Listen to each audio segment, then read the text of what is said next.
No sooner was it over than the memory made it nobler, a selective means by which to point the view. Compelled but not defeated. Surrender under protest if you must. Hey, this is Elia Einhorn. Welcome to the Talkhouse Podcast. Today I'm sitting with... Hi, I'm Amy Rose Spiegel, Talkhouse Music's editor-in-chief. Today on the podcast, we have Patterson Hood of Drive-By Truckers and Talib Kweli. This is a very powerful conversation which took place because Patterson Hood, who's written for Talkhouse, contacted us and said, I feel like rock and roll right now has been politically neutered and hip-hop is where real activism is happening. And I'd love to talk to a hip-hop artist for the podcast. We put our heads together. We thought it's got to be Talib Kweli. Yeah, Talib Kweli has been such a socially conscious rapper for decades now. And, you know, he's just got all this great music that addresses so many things. His newest EP is The Seven with Styles P, on which Jadakiss and Common also appear. But his work is known for, you know, his really strong points of view. This is the guy who formed Black Star with Mos Def. He's collaborated with Kanye West, with Pharrell, Just Blaze, Madlib, J Dilla. He's a legend. Now, Patterson Hood is also a legend, but in a very different way. The Drive-By Truckers are the preeminent Southern rock band of our time. Musically, they're not working in hip-hop at all. Certainly, they're influenced by hip-hop with album titles like Gangsta Billy and The Dirty South. Their new album, American Band, dropped just before the election last year. And the powerful cover image says it all. It's an American flag hanging at half-mast inside a cross made of telephone poles. A very rural scene that Patterson Hood is becoming increasingly concerned about.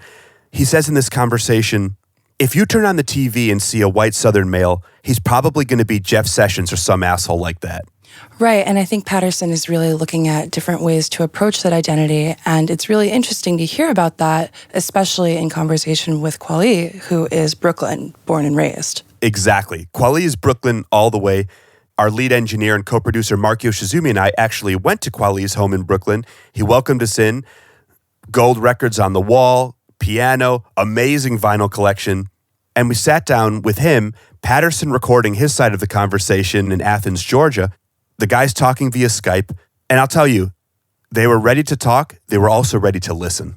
Yeah, they go over things like how Kweli was in Ferguson and having a gun pulled on him by police. Elia, they talk about so much here. They do. Patterson talks about how Ice-T and Body Count had such a huge influence on him, both in the way that they're pushing societal norms, also in the way that the political establishment of the time, Nancy Reagan era, reacted while he was hearing white country artists sing the exact sentiment with impunity.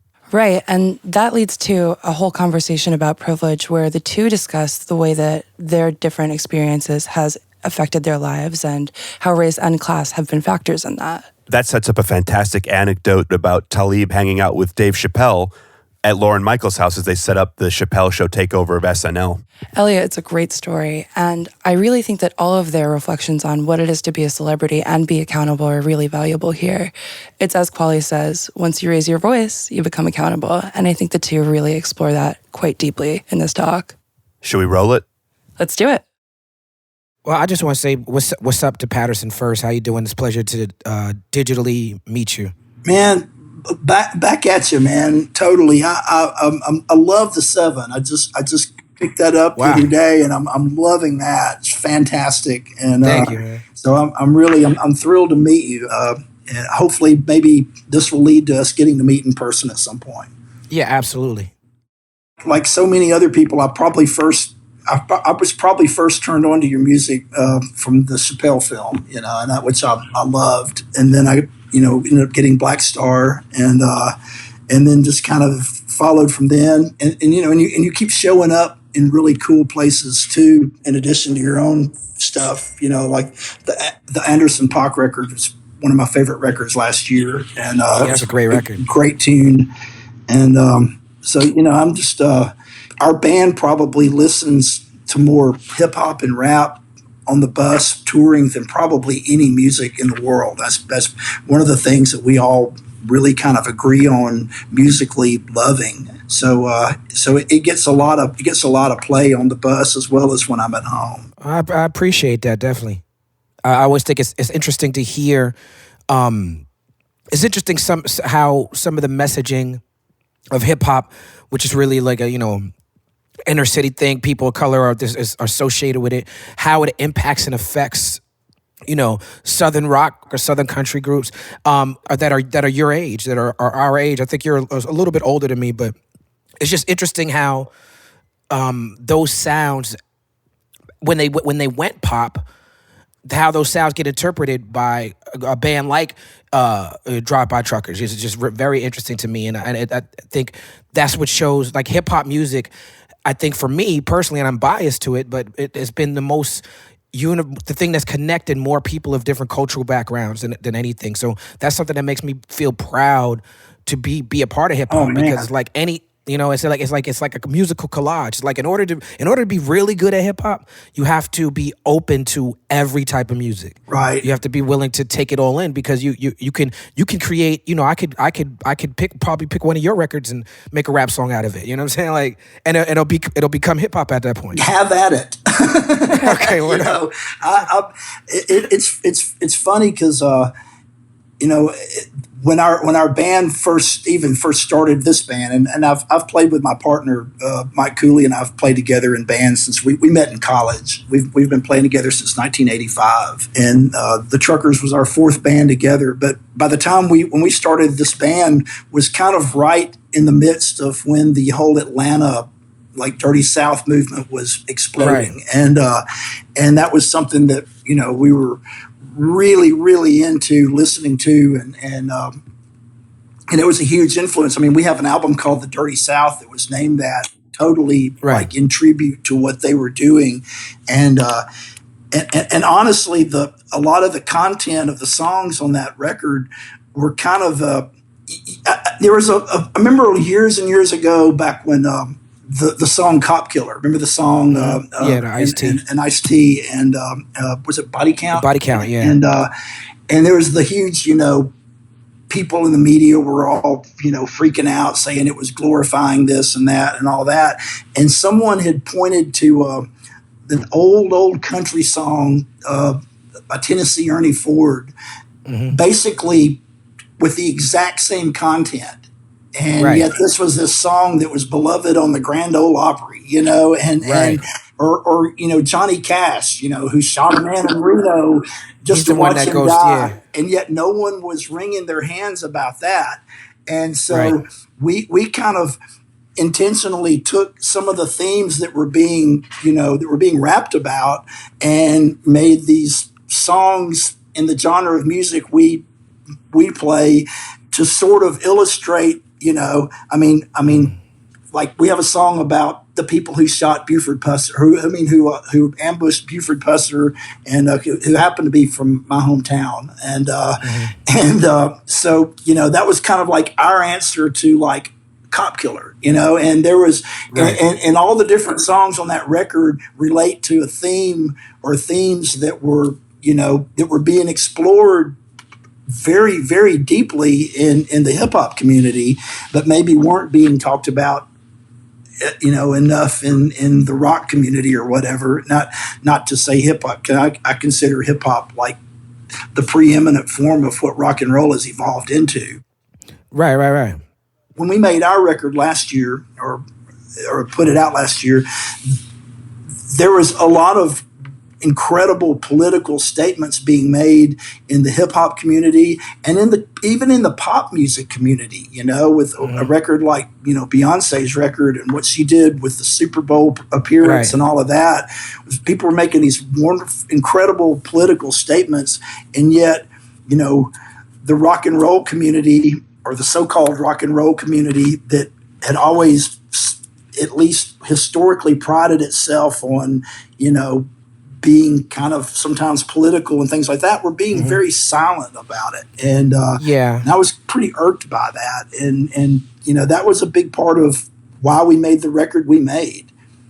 Well, there's a lot of things. It's a lot to unpack in everything you said. Like, just me being on the outside looking in, I had to when I was familiar with some of your bigger records, but I had to go back and look to see who I was talking to before I did this, and I was just very impressed with your politic and your stance and everything. And I agree. Like rock and roll is the cliched sort of stereotypical caricature of rock and roll at this point is very corporate and very much establishment, which is strange because rock and roll is supposed to be so anti-establishment. And you think of big acts like Green Day and Bruce Springsteen, and you think of some of the things that Bono has said and done, but then you think about the fact that you got fucking YouTube songs on your laptop without being asked. You know what I'm saying? So it's like, it's how hip hop got to like a hair metal phase at one point. It got to a point where it was so bloated and so just corporate and commercialized that it people started looking at hip hop as not having a voice. But I agree. I think first of all, you saying you being a writer. Coming up in Atlanta around that time or in that area at that time, the Dirty South, right now Atlanta, since that time until now, Atlanta has been the home of hip hop. If you're not cracking in Atlanta, you're not doing it on a national stage at all. And it started with, of course, Outkast and Goody Mob and those guys, but it's really like the guys from D4L and like Little John and guys who were making more like party chants, right. And more like simple, Laffy Taffy type stuff. Like that type of hip hop kind of took over. And then the strip club stuff, that stuff works really, really well in the strip clubs. And anything that works well in the strip club as far as hip hop music, party music, is going to be a hit record. You know what I'm saying? So, right. So, Atlanta is the home of that. But what a lot of people don't know with that term, the Dirty South, it was Goody Mob and Outkast that came up with that term. And the writers in that crew, from CeeLo Green to Andre 3000 to Big Boy to, Organized Noise and Joy and Big Gip, like the writing of that Dungeon family was just so out of this world. It was. The lyrics, you bringing up Ice-T and Body Count was very important to me because I was in high school when Body Count dropped. And I was a hip hop head, really, really into hip hop. But I was an inner city kid going to boarding school in Connecticut, surrounded by a lot of white kids, and I was getting introduced to sort of the hardcore music scene at the time, like Dinosaur Jr. and Bad Religion and Operation Ivy and bands like that. And a lot of those type of bands, the lyrics, like you said, the writing was very, very, very similar, right, to what was going on in hip hop. It was like right before they put out the soundtrack for this Judgment Night movie. They paired all these rock bands with these hip hop bands, but like that era, I had a little rock band called One Down. Me and my friend Mike May from Syracuse, and it's because the rock and roll, the rock music he was listening to went so well with the hip hop I was listening to. And Ice-T dropped Body Count. I went to see them at the Ritz and everything, but it was interesting to me because, as you said, rock songs traditionally done by white artists weren't getting, if you could talk about killing cops or you could talk about counterculture and it wasn't a problem. The hip hop community really, really felt the effects of Cop Killer. Like that song, Tipper Gore and her whole, organization, they really, really came down and on the hip hop community behind that song Cop Killer. People who were like anti-police lost record deals. Anyone who had a record about the cops got their records pulled off their albums or else their albums didn't come out. But it wasn't lost. The irony of the fact that it was a rock and roll song wasn't lost on the hip hop community. Yeah. It was definitely like, oh, okay, like wow. It's like, it's not even a rap song, but we still got to bear the brunt of the decision to Ice-T and God bless Ice-T and God bless Body Count because that record helped shape me as an artist, definitely. Recently, I did an album, about 3 years ago, I did an album called Prisoner of Conscience. And I was like, as I was rolling it out, I was like, I didn't want to put out an album called Prisoner of Conscience without actually involving myself more in the lives of actual prisoners of conscience. So I had a bunch of meetings with a bunch of folks and went to visit a bunch of jails and stuff like that. But I ended up at this meeting that Harry Belafonte had with a bunch of hip-hop artists, myself, Chuck D, and David Banner, and Ninth Wonder. And, this is a guy who was in, he was at the March in Washington. And a lot of people don't know that the movie, what was it, Beach Street. He's executive producer of Beach Street. So Harry Belafonte, just from back in the day, he's like the first platinum selling artist of all time. Right. But for him to be like really, he was like 80 years old and still like on the ground. trying to find new young people on the ground doing the work was inspirational to me. We were trying to do, he was also heavily involved in We Are the World. And part of the meeting, he was trying to create a new song. It was around the time when the Trayvon Martin stuff was popping off, when George Zimmerman was on trial. He was trying to create a song, and I was involved in it. And it was a tough project, because I was a little kid. We Are the World. I must have been 9, 10 years old when that came out. But if I recall correctly, it came on after the Super Bowl. And it's like Michael Jackson and Madonna and Bruce Springsteen and the biggest artists at the time, but you only had 3 stations that time. So it was like only 3 networks, only there's a rock station and an R&B station in every city, but that's it. Everyone's tuned, the whole world is tuned into the Super Bowl, so it's like all nowadays, the idea of protest music being created and everyone gets involved. The idea of We Are the World or Live Aid or Farm Aid, those things don't work anymore from what I can see. I remember when 9/11 happened, Diddy and Nelly and a bunch of other artists, Gwen Stefani or somebody, they did a bunch of people did songs, trying to rally the troops or trying to, be positive and uplifting. And, The Game, when Trayvon Martin was shot, The Game did a song with Rick Ross and Diddy and everything. But now we get so much content online all the time. Right. That if someone does a song like that, it lives on a blog for like 2 hours. Everyone feels good about it, and then we go back to talking about whatever other nonsense we were talking about. So I think there is a challenge from the activist community looking at musicians like, make a song, do a concert, but I don't think that those things have the same impact they had as Woodstock or as Farm Aid or as those things had back in the day. But yes, it's on us. It's on us. That's why I love a guy like Chance the Rapper, who is very hugely popular right now. I see him on the Grammys. I see him on the Forbes list. He's never sold a record. And so it completely changed the paradigm. He's only released music for free. Niggas is just trying to live. No, I ain't talking Sundays on South Beach. I'm talking some days the fridge is empty at the shelves and bodegas that only sell weed, coke, and cigars with the flavors. As far as the neighbors, we at each other's throats for the paper. The government gangster, so people put their hope in the savior. Nope. Now that's that shit that you ain't know that you need. The gangsters and the poets, yeah, we know what it be. Planting these fields of reality, we sowing the seeds. It's no games like Atari, cause we not playing with niggas. Now that's that shit that you ain't know that you need. Grow some, smoke some. So how much time did you spend in Ferguson during the protests and stuff? I was in Ferguson the first time I went for a week. And then I went back a few times after that. Because when I first got, I'll be honest with you, I didn't think beyond, when I first went, I didn't think beyond just showing face. Right. And I really honestly did not think beyond that. I found myself tweeting a lot about it because it was a fantastic, not in a good way, but just a incredible story to watch unfold. Right. And I saw what I saw happening online was very different than the narrative that I saw in the media. And I was becoming real preachy online, like, you can't trust the mainstream media. You have to do your own research. And I'm like, as an artist, I can determine my schedule. So why am I talking about something I can actually do?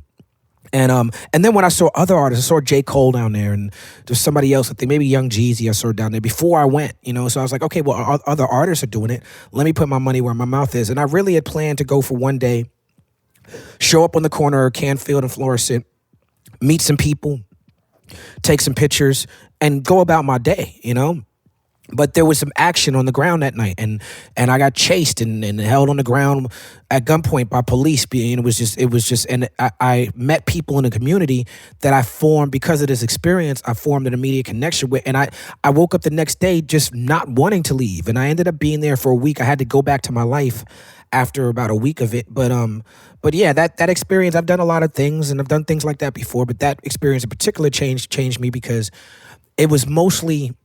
That community wasn't an activist community. It was a community of working class people, students, regular citizens who just got fed up. I mean, if you look at the Department of Justice report on Ferguson and the policing, it was extremely, extremely racist and extremely abusive. A lot of places in St. Louis and places around there are like that, but Ferguson, it was extreme. Even in the extreme, it was more extreme than normal. And right. Those people were were working class people who stepped up to the level of activists, and I was watching activism being born. And it felt to me like a Rosa Parks moment, or something like that, where it's like when you look back in history, this is going to be a game-changing moment, and I feel like it was. They were out there in those streets until it got cold. They got out there in the streets from that August until January, and because I connected with those people, I then wanted to be responsible, because then if you go and then you just go, well, I went, then it just becomes like a photo op. So it's like, right. I kept in touch with them, and I'm like, well, how can I help? And Tori Russell and hip hop artist Tef Poe, they were explaining to me that many of the big organizations were getting donations. Big corporate charities were coming into Ferguson and getting donations, but that money wasn't making it onto the ground to the people who were actually in the street. So I started a GoFundMe, and we raised about like $120,000 that I got to the people. But now it's like, okay, now I'm responsible for $120,000. Right. And it's like, I don't want to be Wyclef or the Clinton Foundation, where people are like, well, what happened with your money? And I'm like, so I got a crew of activists and people who are, community leaders, and we formed a committee, the Action and Support Committee, and we got that money to people on the ground. And to be honest with you, 2 years later, some of that money, and some of that money did not get to the right people, because I had to trust people. I had to go on the ground and trust like upstarts and brand new organizations and activists. Some of the money that we handed out went to activists that are no longer active. Right. Or that were maybe not as active as they would have led me to believe. But it was definitely a learning experience on and the lesson to me was, I took away why a lot of celebrities and artists do not do this type of stuff. Right. Because once you raise your voice, you become accountable. Once you speak out, you become accountable for what you say and what you do. And it's like, I had a lot of fingers pointed at me, like, people, doubting my intentions, just from trying to step up and do the work. And I was like, wow, this is exactly why people don't do it. It was really, really, going there wasn't hard, but the follow up and the follow through. And of course, people on the other side are going to be looking for anything they can use against you to discredit you and discredit what you've done, and to make you an example for why other people shouldn't do it. Right? No, that's absolutely right. And it's not just people from outside of the community, but it was people in the community. It was voices in Ferguson, and it's like, I can't even go back at them, even though some of these voices were wrong. I can't go back at them because it's their community. Right. So even if I personally feel like they're wrong about me, that don't even matter at that point. I just got to continue to make sure all my receipts are correct. Yeah, it's scary, and especially when money gets involved, things can just turn so ugly so quick. And but at the same time, you want to help, you want to do something, and right. and I so applaud that. And it was good. It was, it was definitely, it was a lot of good came out of it. It was, it's something that I'm proud of. But it was definitely, I have to acknowledge the lessons, you know what I'm saying? Yeah. And right now, the relationships I formed, like, when I was talking about Harry Belafonte earlier, he told me about Dream Defenders. They were taking over the capital of Tallahassee. I went down there and slept in the capital with them, and I met Bree Newsom. That's the young lady who climbed the flagpole in South Carolina and took the flag down. So I met her 3 years before she did that. And then I met her when I got to Ferguson. The guys from Dream Defenders were there in Ferguson. Patrice Colores from Black Lives Matter was there in Ferguson. Bree Newsom was there in Ferguson. And then when she climbed that flagpole, that was after Ferguson. Right. So I'm looking at her on TV. I'm like, wait, that's my homegirl. You know what I'm saying? Like, so I was glad. What I liked about Ferguson was it became a central meeting place for everybody who was doing that work. Yeah, that's incredible. And I applaud it. I applaud everyone who's trying to create some kind of change in all of this, because it's holding us back as a people, as a culture, as Americans or hell, citizens of the world. That we can't get past this mindset that's such a reoccurring theme on our record, on our most recent record, is this fear of the other, this fear of someone who looks different or prays different or fucks different or something. It's this inborn fear of the other that drives and that people can use to further their agenda and further Right. some really bad agendas. And, whether it's the NRA or the, Trump or whatever, there's, Right. and so, we've got to get past that. And it's, we made the record we made partly because to look at us demographically, the people in our band, you've got basically a bunch of white Southern males, and you've got basically the same demographic as, a big part of what put Donald Trump in the White House. You have white Southern middle-aged males who dropped out of college. I mean, Right. you can throw all those demographics at us, and yet we feel so strongly otherwise and feel so opposed to, every aspect of the status quo when it comes to that. And I know we're not the only ones. I know we're not alone. I know, I know so many like-minded people to the things we believe in who, and so but you weren't hearing those voices being said. If you turn on the TV and you see a white Southern male on TV, he's probably going to be Jeff Sessions or some asshole like that. Right. And so we wanted to at least be, to stand and be counted as not being part of that and not condoning any of that and being, loudly opposed to it. And Yeah, I think you're saying so many important things. I think one, just the use of just status quo.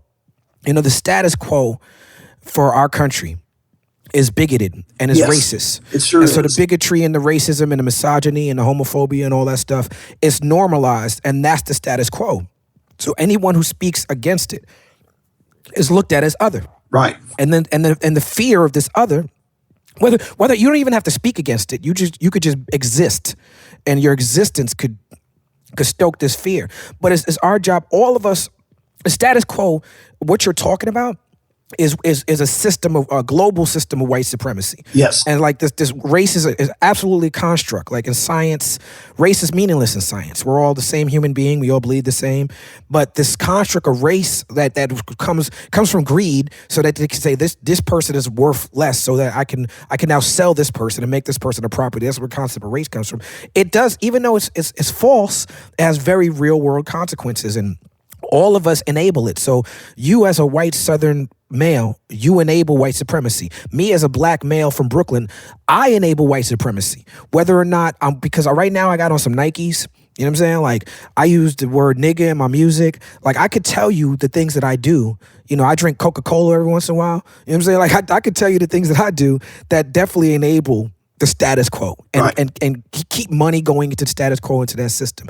But I have to, if I'm not recognizing my privilege and helping to combat the ways that the status quo benefits me, I'm not doing my job. And for you to be a Southern white male and say, you know what, this status quo, the way the system is set up to benefit me.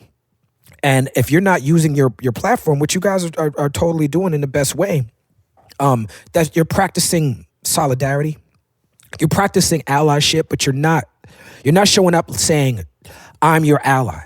You're showing up and saying, I see what's going on is wrong. I'm about compassion. I'm about justice. How can I help fix this? And it's a very different thing, because I think some people, we have these arguments with people who have the best intentions. They're like, for instance, when I go to Ferguson, I go to these places, I see straight white men there. You know what I'm saying? Right. Like I see Southern white men there. I see white women there. I see gay people there. I see black people there. I mean, I got to be honest. The people I see on the front lines for movements like that are more often than not black gay women. I see as the forefront, as leaders of those movements. I think that's because, and that's just anecdotal perception. I don't have the data to back that up. But just from my own two eyes, I feel like that community is so marginalized. Like if you're a black woman, if you're black and you're a woman and you're gay, like you got it coming from three different places. You know what I'm saying? So I feel like that's why I find the group that I feel like is most marginalized that I follow. But I mean, I see preachers, in Ferguson, there were Buddhist people there. There were like Catholics from Scotland. There were like, there were people from China.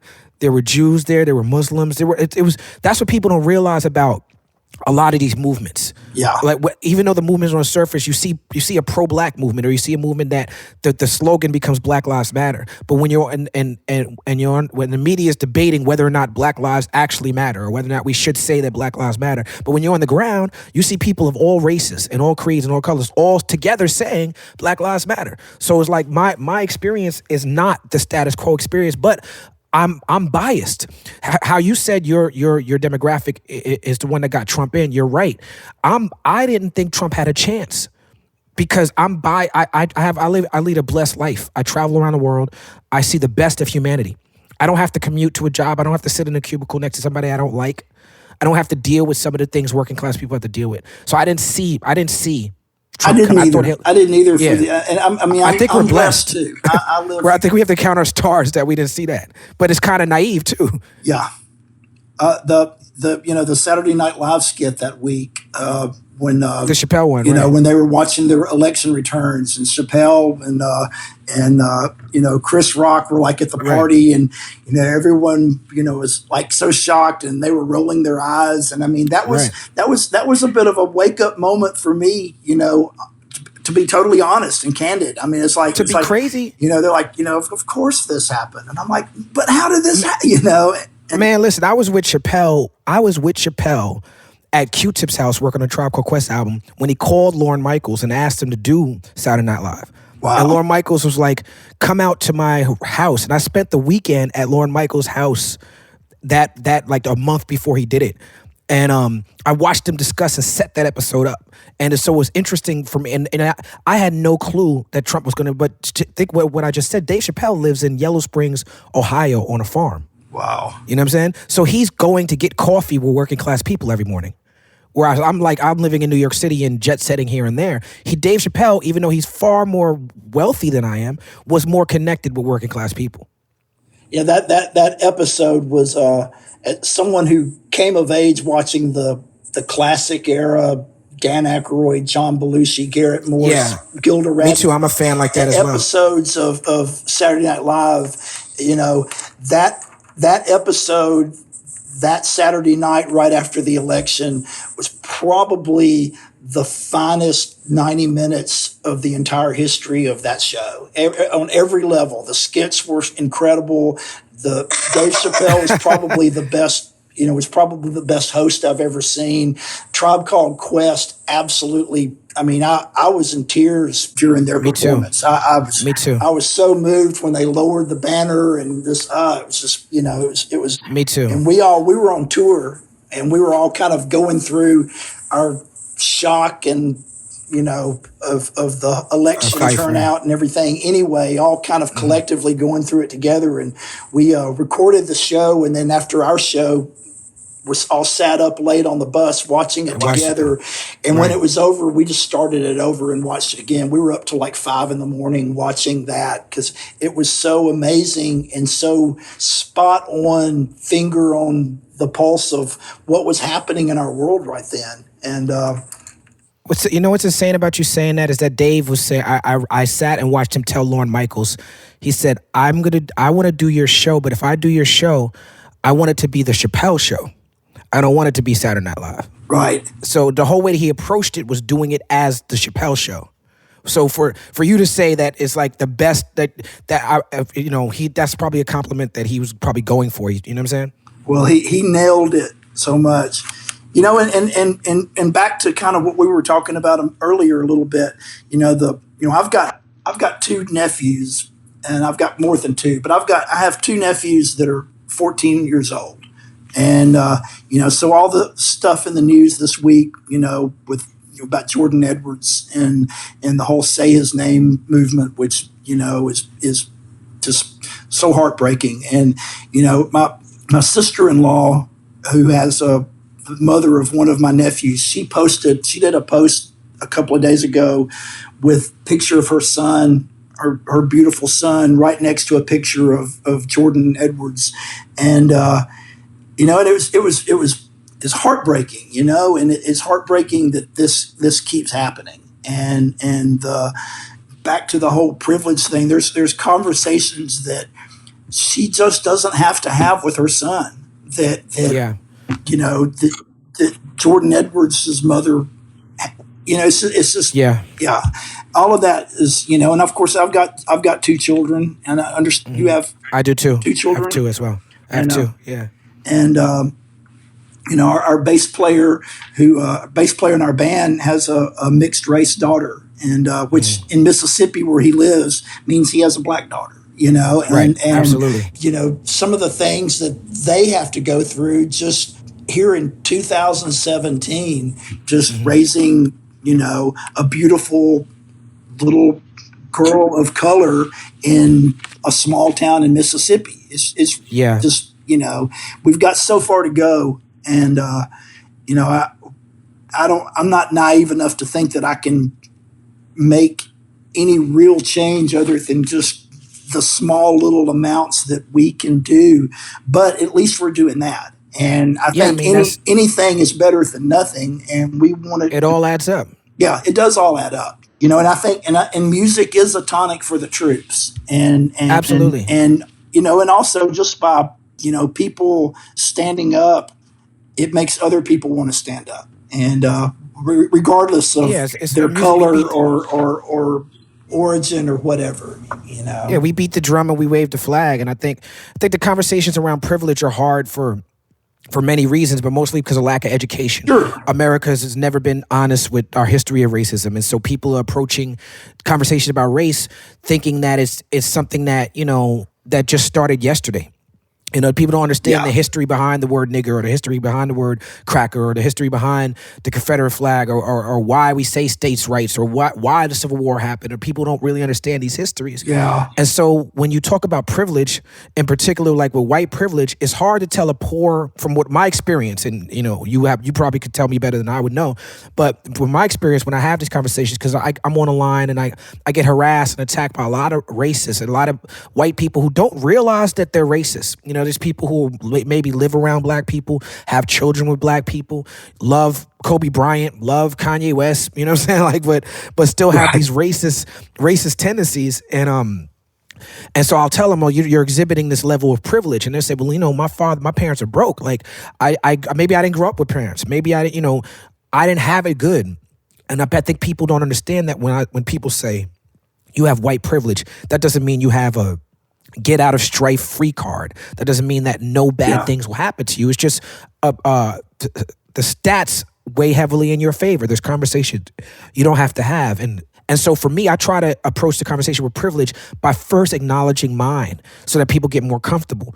So if I'm telling a white dude, like, listen, you're exhibiting privilege right now, I'll say, listen, I have American privilege. I'm born with a passport. I know if I go to any country in the world and I get in trouble, I can go to the American embassy and show my passport, and I'll have a better chance of being okay than a native of that land. You know what I'm saying? Like, I have 2 arms, 2 legs. I'm able-bodied. I'm not a gay man, so I'm straight. Right. So that's a privilege. I'm a man. I don't go through, even as a black man, I get more privilege as a man than women get in a lot of ways. And if I can get people to see that I can acknowledge my privileges, that I think helps the conversation, to help somebody say, okay, well, now there's a level of privilege I don't have. I just don't have the skin privilege.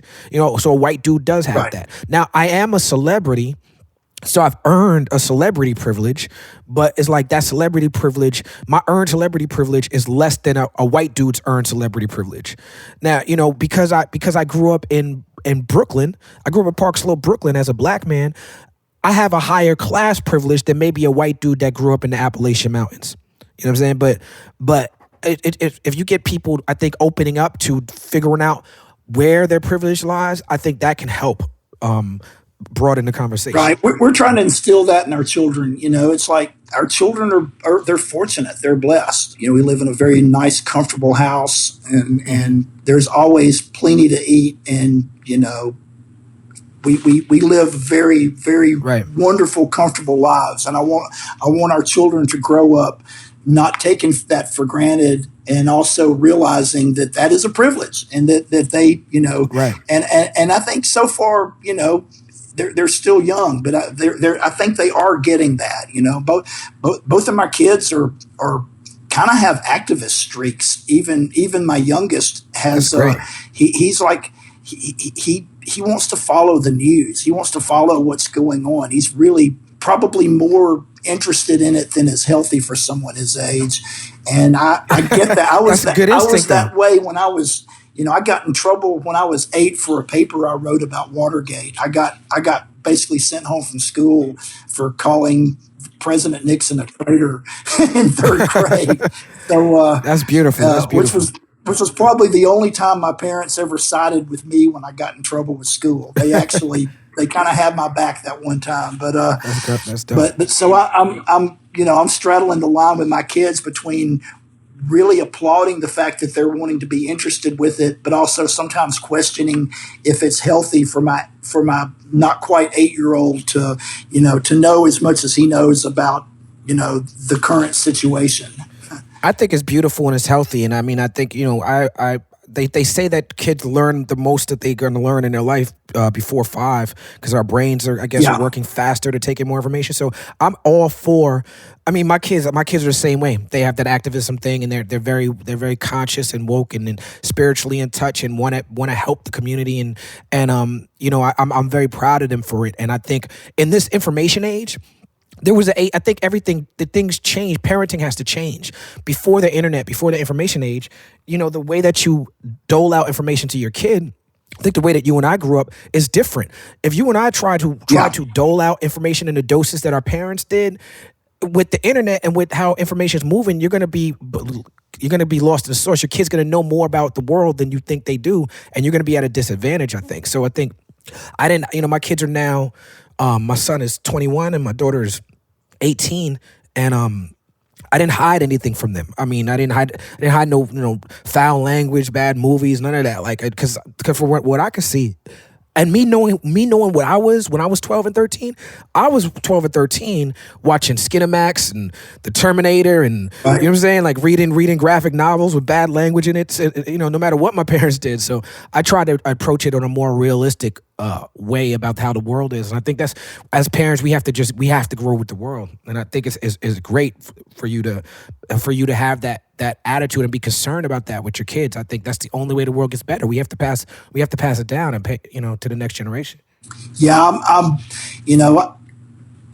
whenever I feel really hopeless about the world, I can look at my kids and their friends, the people, their peer group, and I feel a little bit more optimistic and hopeful about the future, because I think they are proof that evolution is a real thing, because they are so far beyond me or their mother, that I feel hopeful from that. And the friends that they have, I'm really never cease to be blown away by my daughter, and all her friends were like all marching and on the women's march and all that. And it was a really big deal to them, and not just as a social thing, but as they were really concerned and taking it super seriously, and I saw that with the Women's March. Yeah, and we we went to the march in Portland, and that particular day it was freezing cold and pouring down rain, and there were 100,000 people in the streets, and it was a beautiful scene, and my kids, were soaked and freezing, but not wanting to leave until it was done, because they felt like it was important to stand and be counted. And I love that. I'm really proud of them. And as fucked up as things can be, I do think that the arc of history is moving, in a zigzaggy way, but still in a bit of a positive way. Things are slowly getting better. We just have so far to go. And, I agree. I know I won't live long enough to see it get anywhere close to where it needs to be, but at least I feel like, the people that we've raised in our home are going to be trying to, maybe they'll live to see things get better. Yeah, I saw Elizabeth Warren on TV the other day, and she said something very important. She said that when you look back at this time, the story is not going to be the Trump presidency. The story is going to be the hundreds of thousands of people who showed up at the Women's March on that day across the country. Yeah.